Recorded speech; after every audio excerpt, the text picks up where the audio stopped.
Yes, good morning, good afternoon, good evening, wherever you are in the world. It's the day after the game before. Tottenham have been crowned world champions, champions of Europe, champions of everything. Savva's in the mud because Tottenham won a game. Jose is here after winding me up in my chat last night. Jose is here. I'm never going to get it right. I know it's literally one of two things. Jose, how are we doing, man? You good? Nice to see you. Yeah, likewise. Yes, I'm glad that you're better, that you're feeling better, Thank you. because yes, we haven't done it for a few weeks because you've not been well, so you've been under the weather. But I'm glad to see that you've returned and that you're fighting fit, mate. But yeah, I'm all good. I'm all good. Good. Look, it's nice as well. We've returned the day after Tottenham beating Manchester City. We'll get into it. There's a lot of context to it. Man City went a little bit weaker. Spurs went a little bit weaker. A really good performance. We'll talk about it. We'll get into it. We've got Villa away. No, we haven't. That's a complete lie. We've got Villa at home on Sunday, and then we've got Galatasaray. So we've got an interesting week, and it started well. So look, let's get into it, Jose. I remember we did a show a couple of weeks back, and you said to me that you're never normally too bothered about, okay, what is the lineup of the opposition? You're more worried about what do Tottenham do? What have we got? How do we hurt the opposition? With that in mind, when you saw the two teams come out yesterday, because there was a lot of conjecture in the press for the week of who's going to go strong, a Spurs going to play kids, a City going to play kids, yada, yada. When you saw the teams, what was your initial thought from yesterday's game? When I saw the Tottenham team, it was quite interesting because he was playing Gray at right back and Van der Ven at left back. I found that interesting because I thought to myself, yeah, a doggy's probably a doggy hasn't had a pre-season, but a doggy's probably been involved in every game this season that he's played. He's been involved. So yeah, sooner or later he was going to need a rest. Now, obviously, Jed Spence wasn't back he's not back till the weekend. Apparently, he's not been involved until the weekend with the squad. So it meant it kind of reduces the amount of changes you can make unless you're going to play Ben Davies at left back. So I was quite surprised when I saw that. The midfield didn't surprise me. Bentancur hasn't had. He's been preferring Basuma in the league games to Bentancur. So Bentancur playing there didn't surprise me. Maybe Kulu, but Kulu's been our best player so far this season. But he's had a lot of minutes. So I wasn't sure whether Maddison would get the start over Kulu yesterday. But he made the right call, Postecoglou, putting Kulu in the side. Yeah, he did well. Sarr of late, this is pre-game we're talking about, aren't we? Sarr of late has shown up in these halves that he's played. He's not played a full game. He's played halves. He's played 45 minutes in the games, and he's shown up in the 45s that he's played. And then no surprise up front with Mikey Moore not starting, because Mikey Moore has started the last two games. And he actually looked really knackered against Palace when they brought him off. He looked really fatigued and tired, and it's understandable. He's a young kid, and playing first team men's football is totally different to playing boys football, and therefore playing 90 minutes. He was never going to start the game yesterday. I agree. I thought to myself, with Odegaard and Son out as well, it kind of limits what you're going to put up there, and there's not much rotation you can do now. But I thought Richarlison may have got a start yesterday on the left. If he weren't going to play down the middle, he might have started with Richarlison, which he didn't. He went with Werner. And Vicario was in goal, which I was really happy about. I was happy that it was him and not Fraser Forster. So all in all, with the changes that he made, I felt that Tottenham went in fairly strong. The weaknesses that you could turn around and say, people are going to say pick on Werner, say he's a weakness. People will say that Archie Gray playing fullback could be a weakness.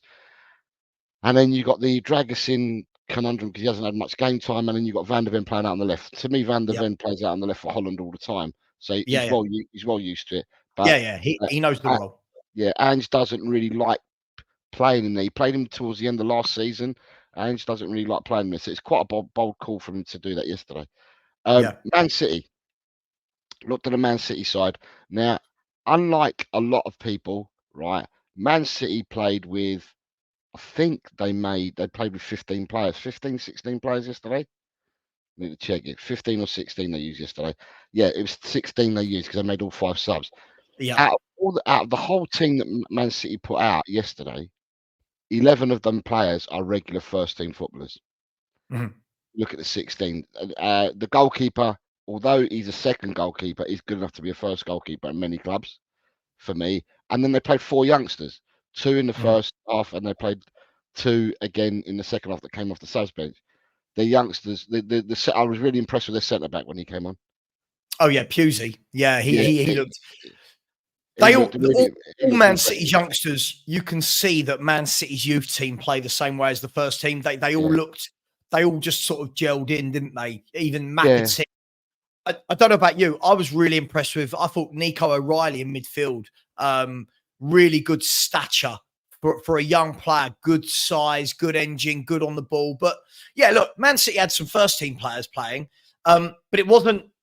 I don't. It wasn't Man City as we know it, right? They've got a lot of injuries, and I'm not knocking that. By the way, I'm not saying we only beat them because of that. But for me, I don't know if you agree. I looked at their 11, and before the game, went, yeah, this is a good chance. This is a much better chance than when I see them line up with Rodri, De Bruyne, Erling Haaland, Jack Grealish, Jeremy Doku. Do you know what I mean? So I didn't think we'd lose that game from seeing the teams, but I wasn't expecting the kind of explosive start we had.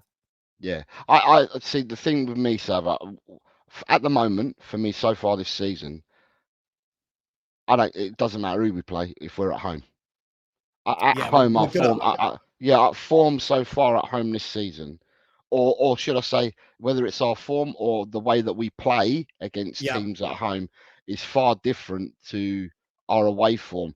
So, massively. I mean, I keep calling for. I called for it ages ago when we beat Coventry. I said I don't care who we get, even if it's Man City in the cup, as long as we get home draws. Yesterday, Yeah, yesterday I was calling for home draws again, and we've got another home draw. Listen, yeah, I would settle right here and now for home draws all the way through in the Carabao Cup and home draws in the FA Cup, because that's the best chances that we've got. yeah. Give us the home draws. Start giving us away draws, and things start getting a lot trickier.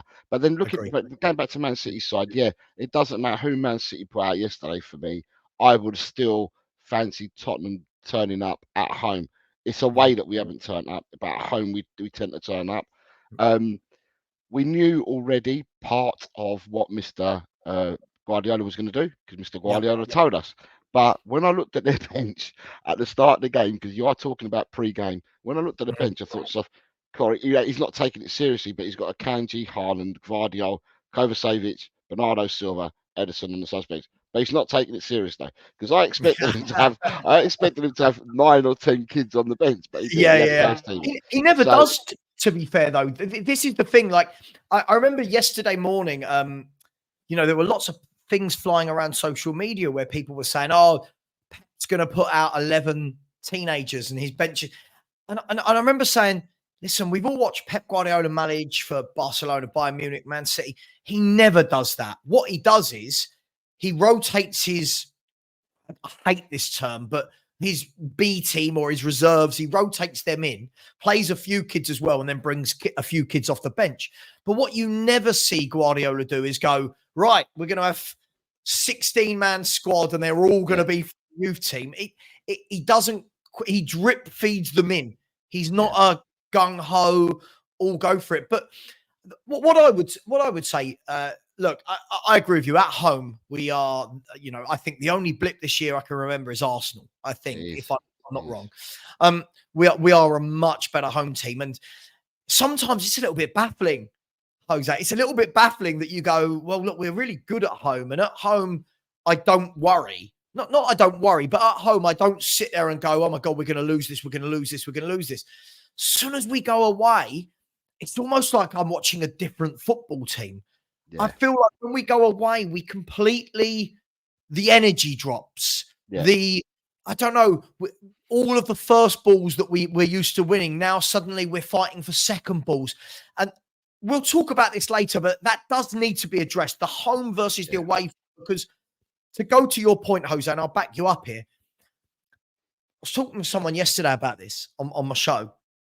And all the while you've got home games, you're all right. As you get deeper into competitions, especially in Europe, and you're going to have to play two-legged games, there's going to be some tough away games. And it might not necessarily be that the opposition are the greatest team in the world, but some real horrible, nasty spheres like Galatasaray, Lazio. You know what I mean? Leon. You don't want to go to these grounds. Like they're horrible. So we've got to change that somehow. But I want to get back to the game yesterday. I'll be interested to see if you agree with me on this. I actually think, and forgive me, I'm about to use a term, but I am going to use it in air quotes, so it takes it away. I actually think that that's the second or third time this season that I think Spurs have played really well. I'm not saying we haven't in other games, but I think second or third time we played really well without having a lot of the football. And for me, not playing Angeball, right? And I'm going to just do the air quotes thing. I almost feel like, Jose, that when we actually don't have as much possession, I feel it suits so many more of our players on the transition. And I think Kulu on the transition is devastating, right? Werner, I'm not going to use devastating, but Werner, you give that guy time, space to break rather than giving him a lot of possession. He looks very good until the finish. Papa Sarr, I think Papa Sarr, when you ask him to win it and give it on the transition, looks very good. In a possession-based team, I don't think he looks great. So do you see what I'm saying? I think we look better on the counter-attack rather than this kind of tippy-tappy tick-attack of football. But maybe it's just me. Yeah. No, you're right. I mean, Tottenham, it's not just now with Postecoglou, but Tottenham, if we're going to pick on Man City now, we've had their number over the last few years, and that's with all different managers. It's not just yesterday's victory, because I think yesterday's victory was our first underrange over Man City. Right? Yes. I think it was. So okay. So Nuno, Conte, Jose, Poch, they all beat Man City. Harry, we go back to managers. They all beat Man City. But the one noticeable thing is when we've beaten Man City, we've had less of the possession, and that's to be. And even a side like Tottenham, it's to be expected. Man City normally have the lion's share of possession. Whoever they're playing, it's not just Tottenham, it's whoever they're playing. But our results against Man City and the results where we've beaten Man City have come where we've had considerably less and we've hit them on counters. And the first goal yesterday was proper counter. Counter. Goal. It was an excellent goal. It was an excellent goal. Can't take it away from the team. It was well created. Man United looked really short from that first flick when he did the back flick. That was it. It took players out of the game. Took players out of the game completely, and they looked really short. But it seems to be that against Man City, the victories that we've had against them over the years that I can recall in recent times, I'll go back to 10 years. In the last 10 years, it seems to be that we have a lot less possession than them, and we seem to be more devastating. If we tried to dominate possession with Man City, we would have come unstuck. But we're not the only team, Savva. Every team comes unstuck. Do you know what I mean? Of course. So not many teams go toe to toe with Man City possession wise. No. But what was brilliant yesterday? I mean, for me, just me personally, I actually thought that first goal we scored was the best goal I've seen Tottenham score all season. I just thought the whole thing was fluid. It was slick. Even to, I thought the little reverse ball from Brennan Johnson, the way Kulu took it in his stride, inch perfect cross across the face of goal, which isn't easy. A lot of players mess that ball up, and then even Werner, you would have said, "Oh, he's not going to score that," but he didn't have a lot of time to think. He just swept it home nicely, and I remember thinking, "That's a proper goal. That's a really well crafted goal." But what made me like it even more, Jose, was because it was instinctive. That's right. I was just about to say that. It was instinctive, right. No time to think. Exactly. When we've got a lot of the ball, when we're camped in other teams' halves and it's pass, pass, pass, pass, pass, that's great, but I don't feel that we've got the players that open up enough. On that counter-attack. Now, Jose, let me caveat this, right? I love a caveat. I'm not saying you can do that every game because there will be lesser teams, again, I love my air quotes, that come to Tottenham and they will put 10 men behind the ball and they will say, right, go on, Spurs, you have the ball. But I think we found a blueprint of when playing better teams, let them have a little bit more of the ball. And I want to segue this into, for me, I don't only think we looked better attacking in that way. I thought defensively, without this high line, I thought yesterday we actually looked like a apart from their goal, we'll talk about that, but I thought the back four actually looked like a back four. It looked like a team that was not sitting back, but a proper back four that were in a line, trying to head everything out, get the tackles in. I don't know. I think there's something in not playing this dominating gung ho high line. I think we look better without it. What says you? Yeah, but if you look at it, there are a few games that we've played this season, and we've won them, and we've had less possession. Brentford, less Yeah. possession. Yes. There was a game either before Brentford or after Brentford. Again, less possession. The Everton game, we had most possession. Leicester, we had most possession. I'm trying to remember all our games. Yeah. But Yeah. there Yeah. are Yeah. other games where we've had less possession and we've gone on to win, and we've looked better with less possession. I So, agree. but yesterday for me, you're touching on the defensive side. I thought yesterday was a complete team performance for me Agreed. because there Agreed. was some in patches. We played some real slick stuff in patches, and Mhm. in other swaves we had to defend. We Yeah. really had to defend as a team, Yeah. and that meant everybody, not just the back four. That meant everybody had to defend. And I mean, in the last 10 minutes of the game, it was backs to the wall, to be honest, Hmm. because you saw Richarlison and Solanke all back, and we Yeah. so Yeah. Yeah. we made the wall for Man City to try and break us down. So it was it wasn't like, yeah, Tottenham went and played one way. We won the game, and we had to use different facets in order to win that game yesterday. Mhm. And one of them was defensively. And defensively, we looked more structured, I and we agreed. looked like we Agreed. looked like we knew what we were doing. So Agreed. when players were dropping back in and when they were shuffling across, Mhm. the right players were shuffling across, the right players were then dropping in. So and it seemed to be, yeah, it seemed to work. It seemed to work. It's not like other times when we've defended and we look at all But at that's sea. because yesterday the back four were like that in a line. Normally we've got one up here, one's over here, one's wide here, and we leave ourselves wide open. Yeah, but it's What I even when they were getting the ball out wide though. So when Nunes was getting it and Savinho were getting it, it yeah, was the doubling up and the tripling up, and then when the ball went backwards, the players then instinctively moved across to where the ball was going, and it was like the agreed, shuffle, the shuffle, and where the shuffle agreed, was going on, other players were then dropping in to the holes and stuff like that agreed. to cover the gaps. And yesterday, as I said, the game was about different facets yesterday. We looked good on some of our attacks yesterday. And so kudos to that. But then defensively, we had to defend as well yesterday, and Yeah. that was good Do you to know what see. I want to see? I want to see is because I was having a chat with someone this morning about this, not online, and it was right. Did Spurs do that by design, or were we forced to do that because of Man City having all the ball? What I want to see is when we're not playing Man City, I want to see whether or not we gravitate back to that Yeah, normally, or whether it was because Man City forced it. Now, I've seen people this morning online saying things like, oh, we gave Man City the ball. I don't think anyone gives Man City the ball. Man City have the ball. That's the way they play. So with all the will in the world, when we're going, oh, our game plan worked well, yes, it did, but Man City dictate tempos of football games. yeah, But yesterday for me was the most pleasing performance of the season from the aspect of the fight in the players. It was chalk and cheese to what we saw at Crystal Palace. It was first balls, second balls, contesting everything.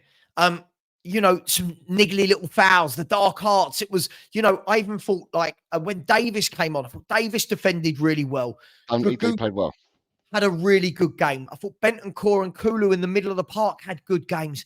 And for me, this is what frustrates me. I'm going to have a little vent here, Jose. This is what frustrates the life out of me as a Tottenham fan is, yes, I can see all the stuff online today about, oh my God, we're amazing and we're great and Ange Ball and masterclass.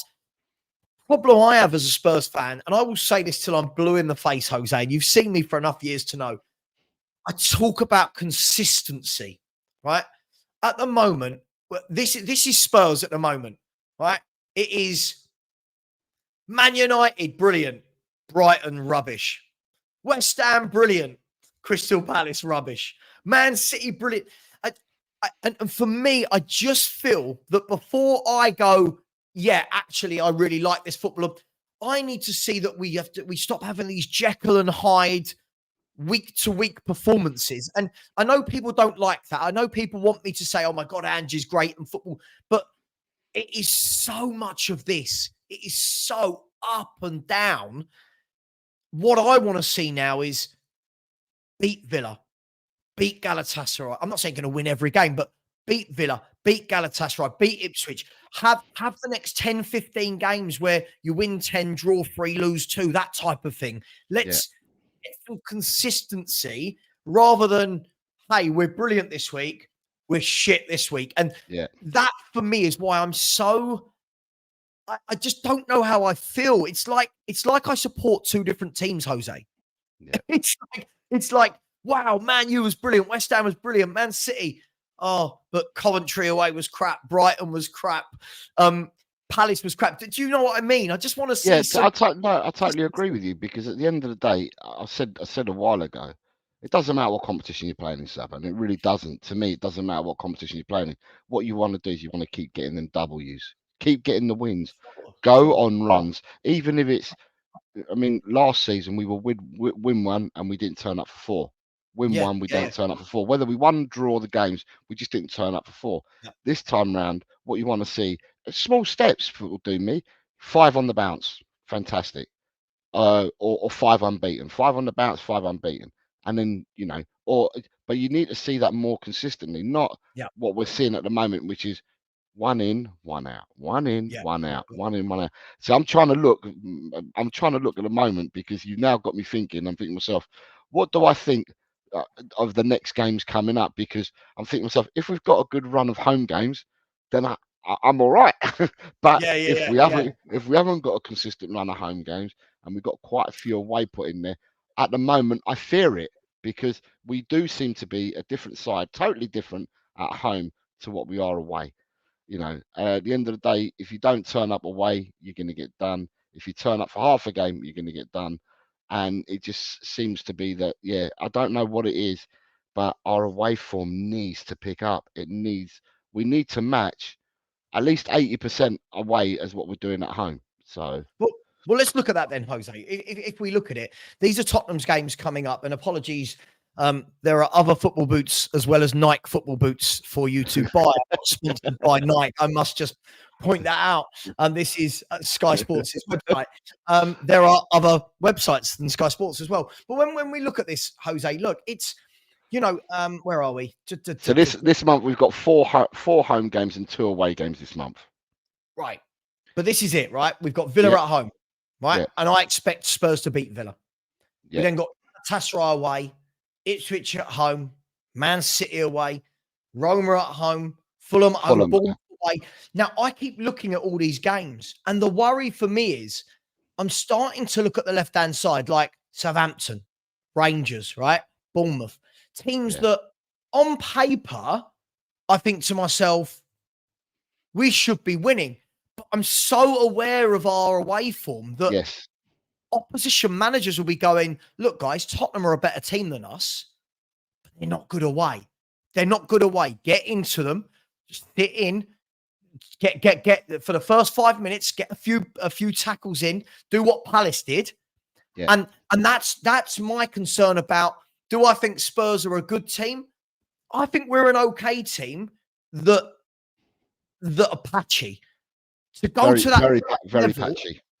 To go to that next level, like you said, got to start getting those away results as well as the home results. Yeah. And as I said, I expect us to beat Villa this weekend. I think Villa are a very good team.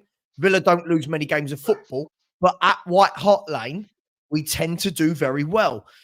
That's not the measure for me. Is not going to be just beating Aston Villa. The measure for me is, can we then go and back that up? Can we get something at Man City away? Can we get something at Bournemouth away? So for me, there's some good things at Spurs. There is. And I probably don't say them enough. There's some good things at Spurs. It's that C word. Everyone knows I love it. In case you haven't missed it. Consistency. I love that word. I think it's really important. But I want to talk about yesterday's game from a point of view of when we conceded that goal on the stroke of half time, many people, and rightly so, we're Spurs fans. We've been through the ringer over the years, Jose. Many Spurs fans at half time are like, oh, that's Man City have won now. This is Spursy. We're going to collapse. That for me was the pleasing thing, was that we managed to, okay, we conceded the goal. No one wants to, but we then managed to come out second half and not concede again. And we can talk about Man City having their goal scorers off the pitch and Savinho went off injured.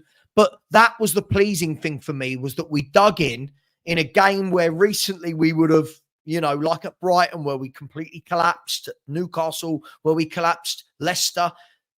That for me was the pleasing thing, that we dug in as a team, everyone put in a shift, and you thought, yeah, they're playing for the manager. I liked that aspect to it, rather than the free-flowing football. You're on mute, by the way. You're on mute. Sorry. My dogs were barking, sorry. I was just what you were saying. It's fine. We could be playing anybody. Now, for me, it doesn't matter who we're playing. We could be playing anybody. We're 2-0 up and we concede a goal just before half-time, like we did yesterday. I didn't feel no way whatsoever at half-time. I didn't think we'd end up losing the game, No, because I'll go back to this again, because we were at home. Mm-hmm. That's what made me think that's why I wasn't, oh my God, fingernails, hiding behind the sofa, swearing profusely, sweating, chucking things at the telly. Nothing like that at all, because we were at home. Now, if this has happened on the road, mate, it would be different. I'd be like that. Look, what are we going to do in the second half? What are we going to expect? Because that's what Tottenham have done on the road this season, and some of last season as well. Away, I don't know what it is. It's something. It's as if they're crossing the line, and when they cross the line, if you're on this side of the line, you're fine. If you're on that side of the line, you're just like, and you become like jelly and a nervous wreck. And we got to address it. At the end of the day, look, if we want to be, like you said, consistent, then our away form needs to be addressed, because consistency means it doesn't matter whether you're playing home or away, you're going to play the same type of football, or you play the same kind of way, or you put in the same kind of performances. And we're just not doing it. So yesterday, when they got the 2-1, I wasn't feeling no way whatsoever at halftime. Was it a poor goal to give away? I didn't think it was Archie Gray's fault. I actually think it was Brennan Johnson's fault yesterday, because Brennan Johnson was just marking nobody. When the cross came in, Gray's come in with the player, and Johnson could have stepped back, right? And he didn't, because Johnson was on his own in the box. There was no one around him at all to mark. My question mark with Gray in that goal. By the way, first and foremost, let's take this back to source. First and foremost, Destiny Udogie, I don't know how many times I've said, this guy is not a defender. I don't care what anyone says. When Savinho was running at him, and by the way, Savinho is a bloody talented winger. Like, that's my type of winger, Jose. You're watching him, the way he sives through players and beats his man. That's a bit of me, that is. But when he was running at Udogie, first and foremost, we all got taught this. Forget coaching and pro clubs. We all got taught touch tight, right? Yeah. Udogie, first of all, is nowhere near him. He's nowhere near him. Second of all, if you actually go back and watch the goal, I'm sure you've seen it a number of times. When Udogie tries to block the cross, he tries to block the cross with his right foot. He goes across him on his right. The body language of a fullback is that you're side on and you're stopping the ball coming in with your proper foot. Yeah. So when that ball's come across, for me, this is where then I thought the positional sense of the two centre halves wasn't very good for a start. But Gray, for me, Gray done the cardinal sin of trying to track a man that he didn't need to track. For me, the man that Gray tracked into the 6-yard box wasn't his man. His man is Nunez. But listen, I'm not blaming Gray for the goal. I think all round it was a poor goal. And if you look at a lot of the goals we concede, it's always something to do with all back areas. It's a crosses, yes, crosses. I mean, I don't know. I've not worked out the stats on it yet, and I won't do either, because I'm not a paper and spreadsheet person. So I just go on the eye test, and on the eye test for me, it just seems to be maybe like last year, which is definitely not happening this year. People, by the way, we conceded lots of goals from set pieces last year. this season we're not conceding the goals for set pieces, but it seems to be that people are crossing the ball beyond our defenders, and our defenders either are doing exactly what you said, or when they stand there like Eric Dyer used to do with their hands behind their back, as the cross comes in, Eric and Dyer. a person who's really guilty for that is Pedro Porro. Pedro Porro, the goals that we scored down his side, is where he's put his arms behind his back, and he just goes like that, and he doesn't go and do the side on bit. So it seems to be that I don't know what they're being coached or trained, or whether it's instinctive from them, but they're definitely not closing the ball down as what you'd expect. Where the guy got his injury, remember the guy that got injured, where he tried to cross the ball there, and the two players went in for. That's the kind of tackle you need to make to stop crosses coming in. Right, not stand up and stuff like that. Do you know the problem is, though? I think for me, this is only for me, I think what you're watching there is you're watching a lot of fullbacks for Spurs that aren't fullbacks by trade. Yeah. So Gray is not a fullback. Pedro Porro is not. He's a wing back, but he's not an out-and-out fullback. Udogie is not a fullback. You can tell from their body positioning. Now, let's look at another. I'll just use this player for example. And going forward, you're not getting the same output. But you watch Aaron Wan-Bissaka when he's one-on-one with a winger. Hardly any winger goes past Aaron Wan-Bissaka because he's been taught he's a fullback, right?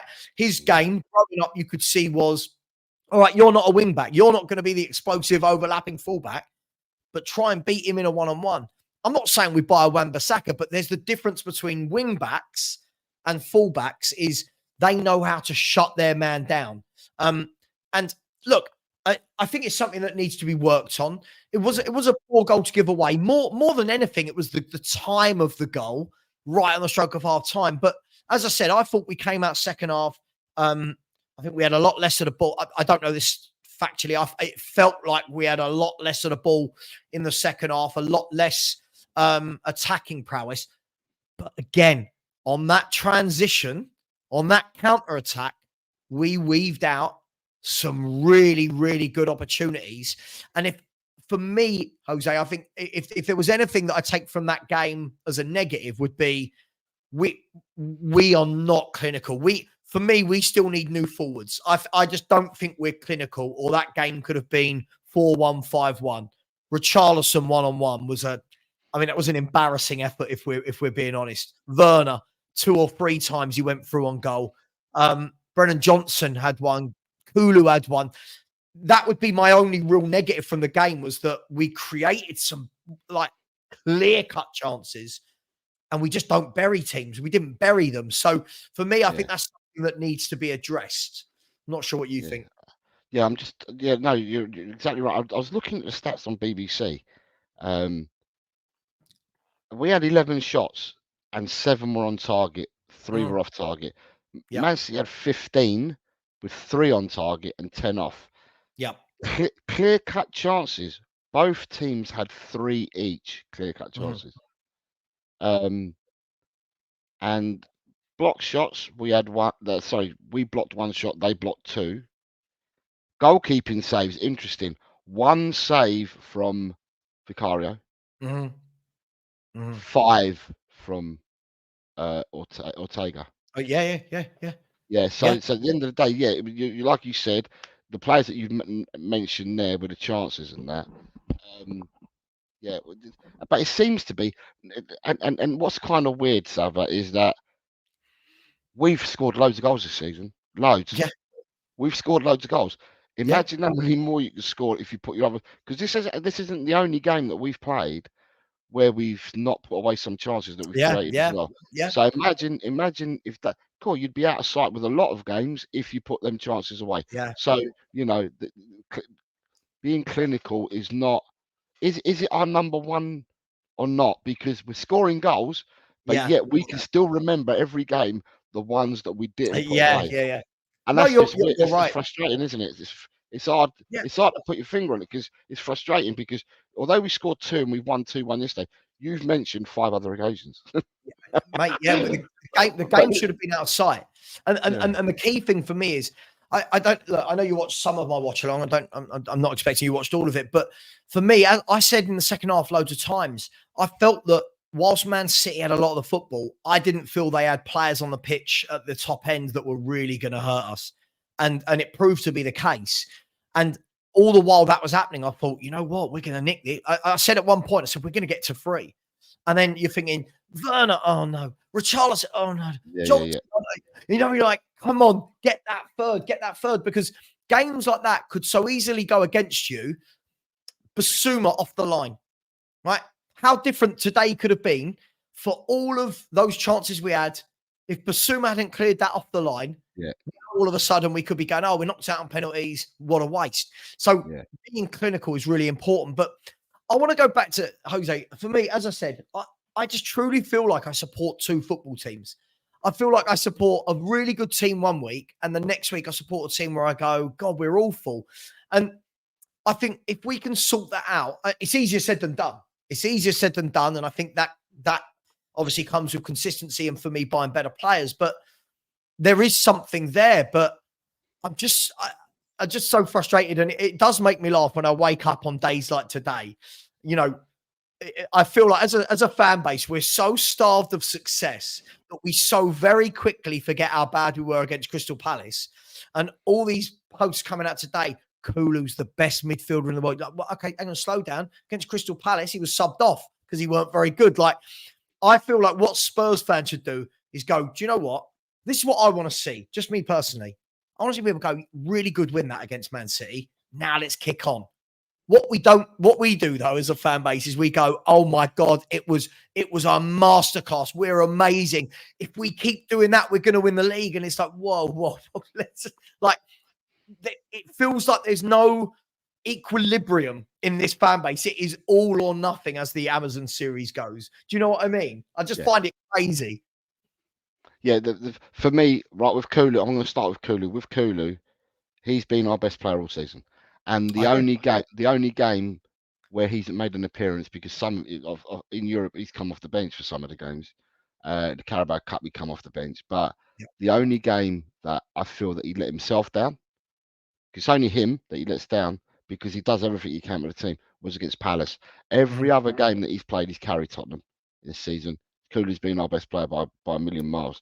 So yeah, but against Palace, a lot of players didn't turn up, and you're right. At the end of the day, I'm old, and because I'm old, I've been through this shit of up and down, up and down. Right. I've been through it. Right. So for me, if you won, it's possible you become immune to it, or it's staple. It's part of nature. This is what happens when you're Tottenham. You do this. You're up one minute, you're down the next, and you do this. And the consistency, and you know, it doesn't happen. We need to address that because, as I said, I don't know what it is. When we played against Brighton and we did that first half, and then we come out the second half, I actually said, "What happened at half time?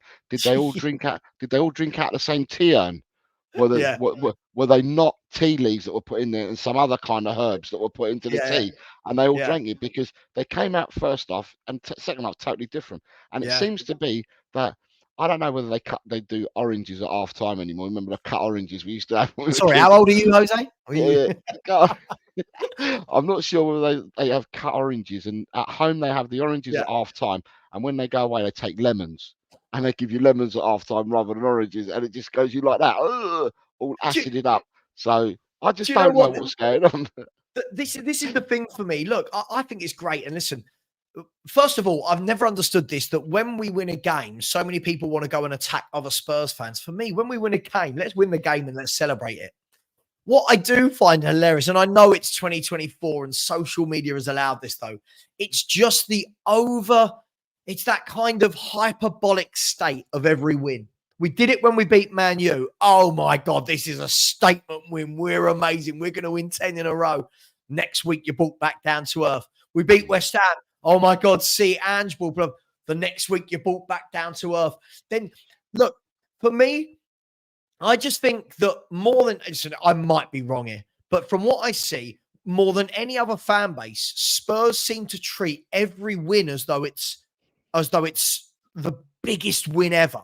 Like, I think the measure of when you know we're a big team again will be when we beat Man City and go, really good win that, on to the next.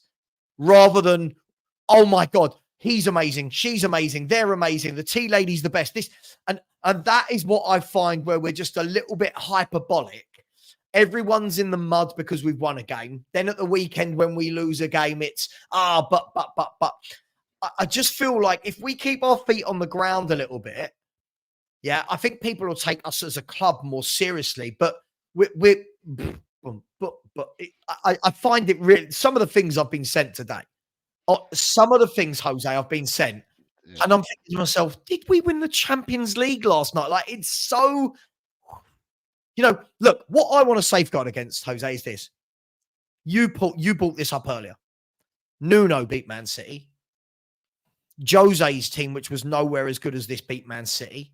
Conte's team beat Man City. Poch beat Man City. For me, I don't want these games to be a flash in the pan. I don't want it to be we beat them, because you could say Crystal Palace last year, they beat Man City, but they didn't beat Man City, and then their fans start turning around and going, we're the best in the world. So I want to make sure these aren't flashes in the pans. These are, right, we've beat Man City. Now let's use that to turn up and destroy Aston Villa. Do you know what I mean? Let's really go on a run now and see. But listen, great win. It was a great win. We can't take away from it. I think at the end of the day, though, because we are starved. Let's not mince our words. We are starved. Yep. And very much so. Yesterday, listen, we got beat by Palace, right? And we were shit. We were awful against Palace. Yeah.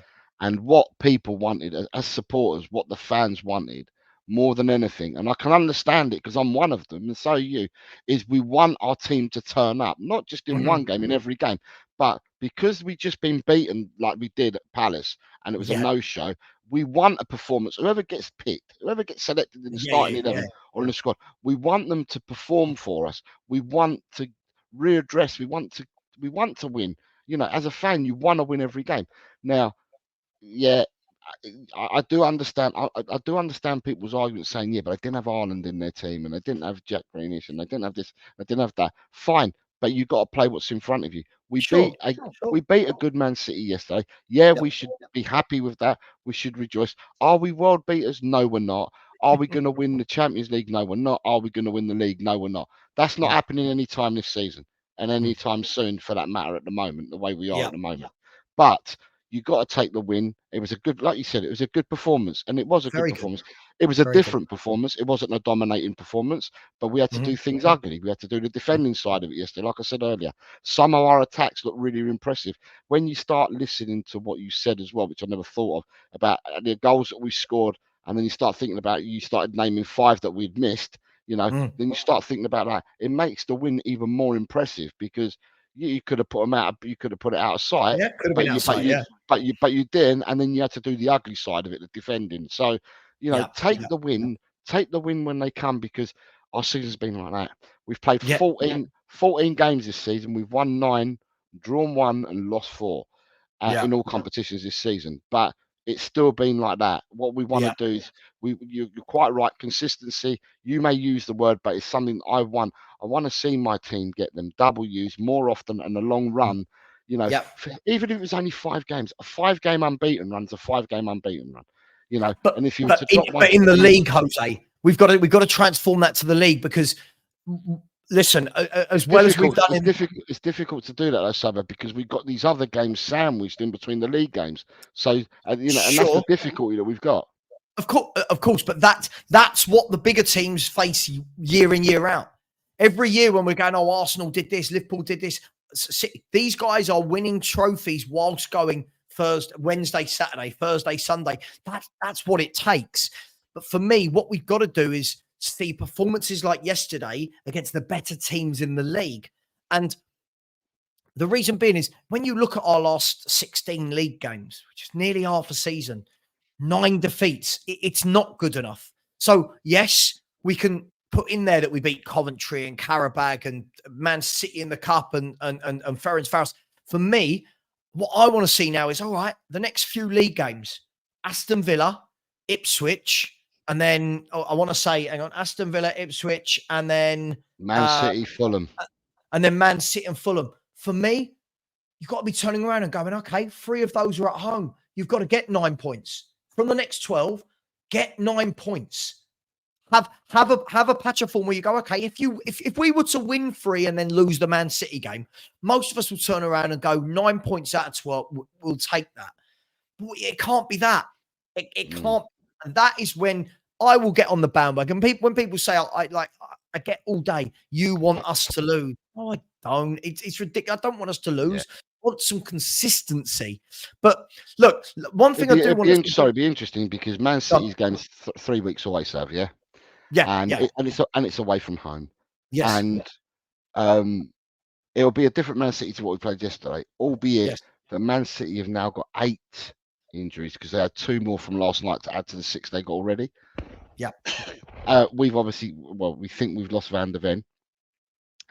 Not sure on the other 3 players that came off yesterday because I just thought there was iffiness around all 3 of them.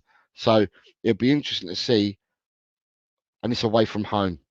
And this is our next league. Is this our next league game that's away from home? Yeah, it is.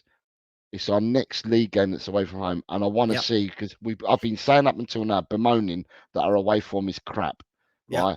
And this is our next league away game, and looking at all the variables, don't know what side is going to be there in 3 weeks' time because we still got an international break to come through and that, so we don't know what side's going to look like.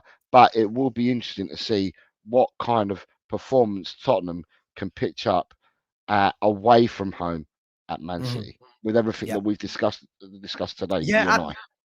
Absolutely. I mean, look, let's touch on. I don't want to go for another 5 minutes, but let's touch on the Van der Ven situation. It's deja vu. It's this exact week last year that Mickey Van der Ven done his hamstring. So it's literally 10 games into the season, 9 games give or take. Look, people are going to talk and they're going to say, look, this is always going to happen with the high line that we play. It was the first real time Mickey Van der Ven had to stretch yesterday to get back and make a tackle. It's been coming. You can see it. Whenever he goes down, I think we kind of shit ourselves that Mickey Van der Ven's got an injury.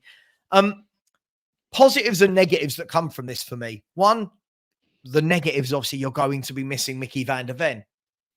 The positive is Radu Dragusin has now got a chance to have a run of games in the side and to show us why we bought him, right? Like, so far, it's been very sketchy from him because he only gets a game every 3-4 weeks. Yeah. Now we're going to get to see Radu Dragusin alongside Romero for 4 or 5. I don't know how long the injury is. But what we've got to do is, without Van der Ven, I don't know if you agree with me, is that back 4 is going to have to drop a little bit. That I just don't think you can keep playing that high line without Mickey Van der Ven. And I think it will. I think it will because it's natural. When you've got a speed monster like Van der Ven, he's your cheat code, isn't he? And when you've got cheat code, and when you take the cheat code out the side, you're going to have to adapt and play differently. The Van der Ven situation, though, it's interesting because when he got the injury last season against Chelsea, you knew it was bad straight away. The way he'd gone down and the way you knew it was really bad. Yesterday, though, it didn't seem to be bad, but he's crying when he came off. You're like, just shit. Do you know what I mean? Cool. It was his facial features, body language, his face. So I don't know what tear it is, what grade it's going to be. We lost him last week, for 10 weeks? So 10, 12 weeks last season. Yeah, I think we missed him from the end of October or beginning of November right the way through to mid-Jan, if I remember rightly. Football was never played on paper, right? And it never is. So let's get that straight. But last season, the 2 centre-halves that covered were Emerson Royale and Ben Davies. Ben Davies is dependable, right? Because he played well last night when he came on. He shored everything up when he came on. I thought, unpopular opinion alert, I thought we were better when Romero went off, if I'm brutally honest. I've heard a few people say, you and a few others say that. You said that yesterday on your show. Yeah, because Romero, for me, still wants to come out and he wants to kick people in the middle of the park and he wants to dive out. And what was actually required yesterday was what Dragusin stand at your station. It was sit, and do you know what? Let's be old school centre halves. Like the horse guards parade. Stay in your station. Stay where you're meant to be. Exactly. But the difference that we got from last year to this season is that we have Dragusin. because we Right. went out and bought a centre half because last Right. year we were saying, with all the problems we had last season, we were saying we need another centre half. We need another centre half. So we went and done that in January. So now we've got the situation that we had Yep. last year, and now it's let's see what the boy can do. Because you're I, quite right, I, sporadic his appearances. So let's see what the boy can do. I think, listen, to round it all off, I think what's going to be interesting as well, and I was having this chat this morning again with Ian Lubin. And we were chatting about, look, Adogi looks like, look, I think he's struggled this year. I think he's had a poor year so far. But again, he's another one that's not getting he's not getting a breather ever because, again, we didn't buy. For me, I think we needed 2 more defenders to come in that transfer window. I think we needed to bolster it. It's going to be really interesting. Let's play hypotheticals, which can be dangerous, but let's assume that Mickey van der Ven's out until the new year. I don't know. Let's fingers crossed he's not.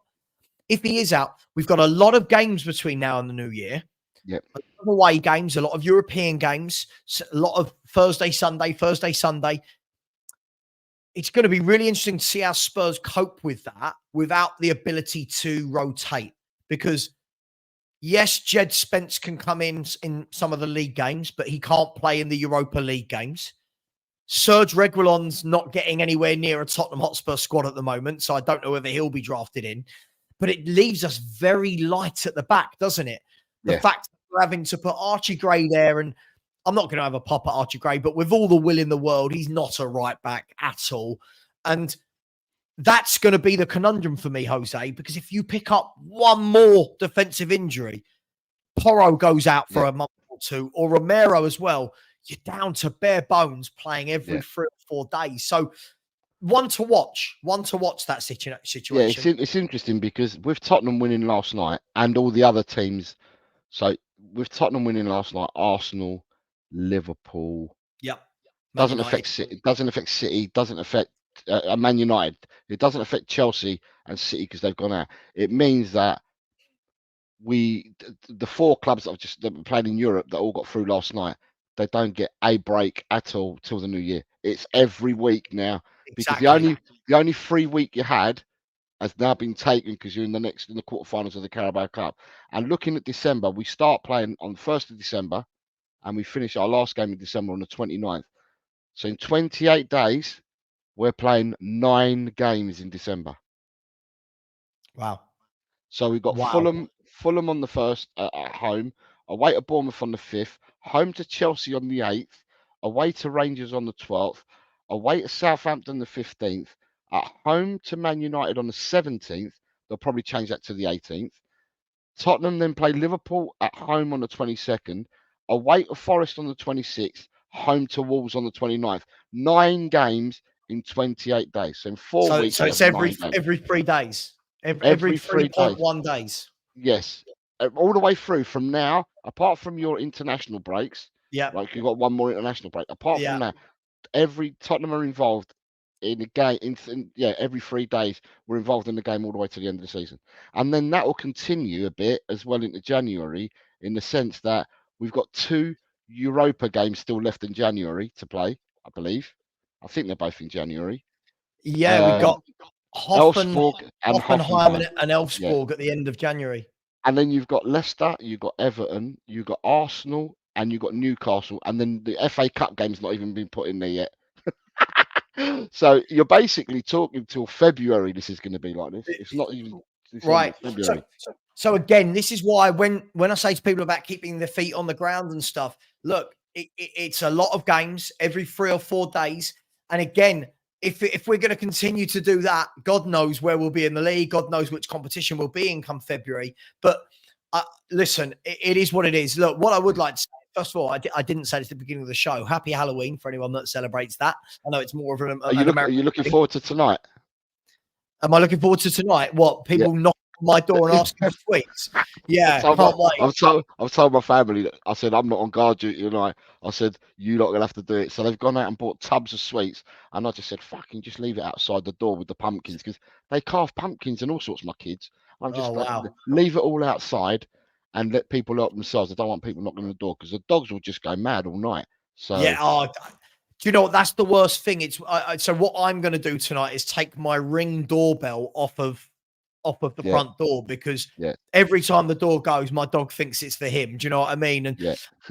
but yeah, Yeah. listen, happy Halloween. What Yeah. I would say is just a few things. Really good victory for Spurs. Listen, I know And people happy think Diwali as well.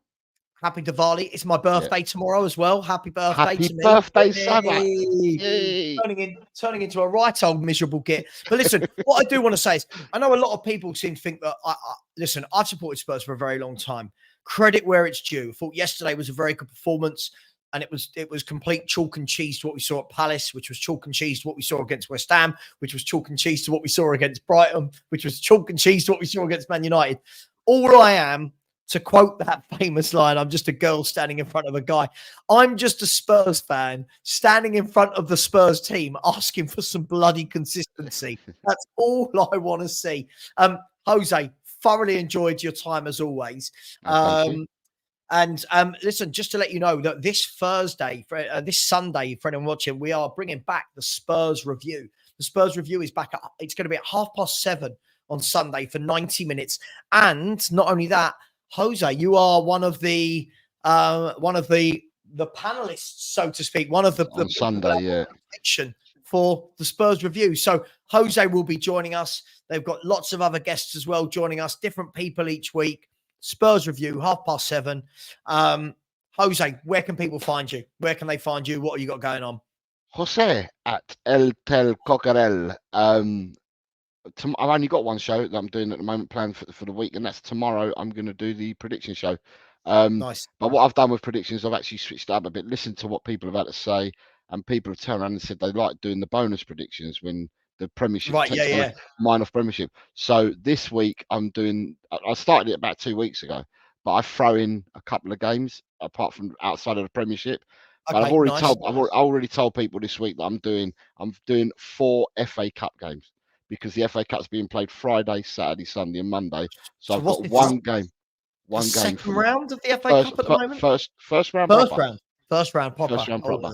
So you've got all that is old school. The fact that you use the term first round proper, I love that. That's great. Proper. So this is where you've got all the teams that go down to probably the 9th and 10th divisions of our league that have qualified.